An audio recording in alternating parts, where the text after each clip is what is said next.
బిర్యానీ. ఎవరైనా సరే వంట రాని వాళ్ళు కూడా ఈజీగా తయారు చేసుకునే చికెన్ బిర్యానీ ఈరోజు ఎలా చేయాలో చూపిస్తాను. ఇది 1 కిలో చికెన్ అండి. కిలో చికెన్ ఫ్రెష్గా కడిగి పెట్టుకున్నాక 1 table spoon salt, 1/2 table spoon పసుపు, 1 టేబుల్ స్పూన్ ధనియాల పొడి, 2 టేబుల్ స్పూన్లు. కిలో చికెన్ కదండి, అందుకని 2 టేబుల్ స్పూన్లు వేసుకుంటున్నాను. జీలకర్ర పౌడర్,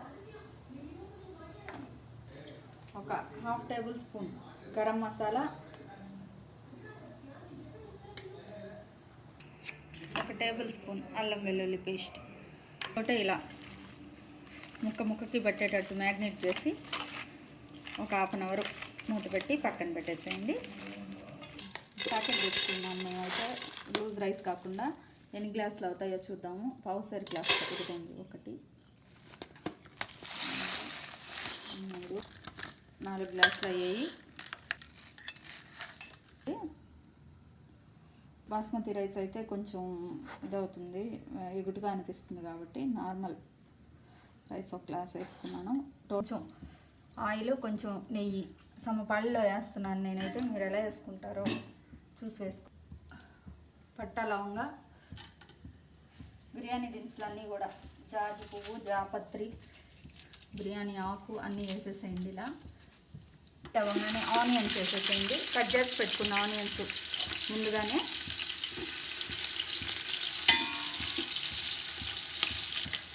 ఐదు 6 పచ్చిమిర్చి చీలికలు వేసేసేయండి.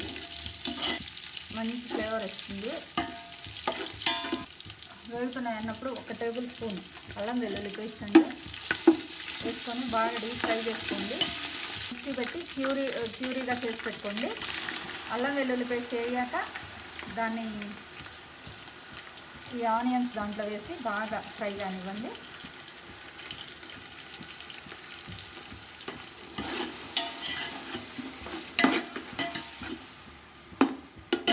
మిక్సీలో కొత్తిమీర,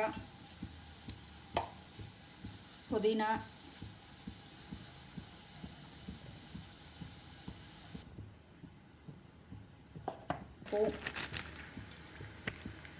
వేసి మిక్సీ పట్టేసుకొని పెట్టుకున్నామండి పక్కన. పుదీనా పిల్లలు దాంట్లో బిర్యానీలో వచ్చేవన్నీ పక్కన పెడతారు కదా, వేస్టేజ్ అని. అది పోకుండా పోషకాలన్నీ అందాలని ఈ విధంగా పేస్ట్ చేసి వేసేస్తున్నాను. దీన్ని బాగా ఫ్రై చేసుకొని దీనిలో ఇట్లా ఆయిల్ సపరేట్ అయిపోతుంది చూడండి. మంచి స్మెల్ వచ్చేంత వరకు డీప్ ఫ్రై కానివ్వండి. ఇప్పుడు మనం ఆల్రెడీ మ్యాగ్నేట్ చేసి పెట్టుకున్న చికెన్ ఎత్తి దీంట్లో వేసేసేయడం అండి.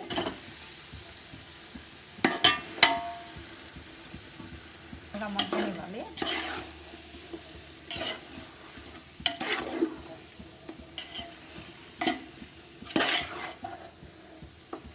ఫ్రై అయ్యేలోపు చూడండి, చాలా కలర్ఫుల్గా ఉంది కదా.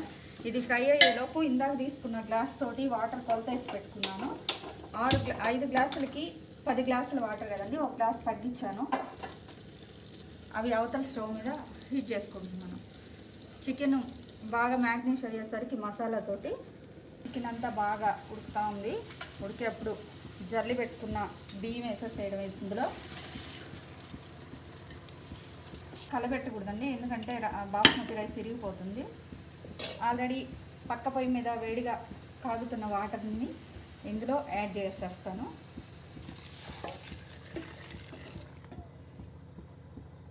ఆవిరి కొట్టేసి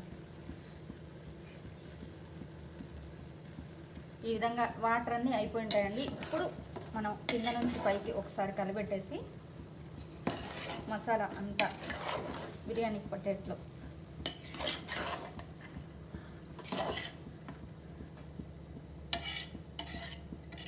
ఇప్పుడు లో టు మీడియంలో ముందు మంట తగ్గించుకోవాలండి. తగ్గించుకున్నాక ఒక క్లాత్ తీసుకొని దీన్ని ఫుల్గా కవర్ చేసుకోవాలి. కవర్ చేసేసి దాని మీద ప్లేట్ కాకుండా వేరేది, నేనైతే పెద్ద డీస్ పెడుతున్నాను. ఈ విధంగా డీస్ పెట్టి అలాగే 10 ఈ విధంగా అయిపోయిన తర్వాత తీద్దాము. ఇప్పుడు ఎలా ఉందో చూద్దాము.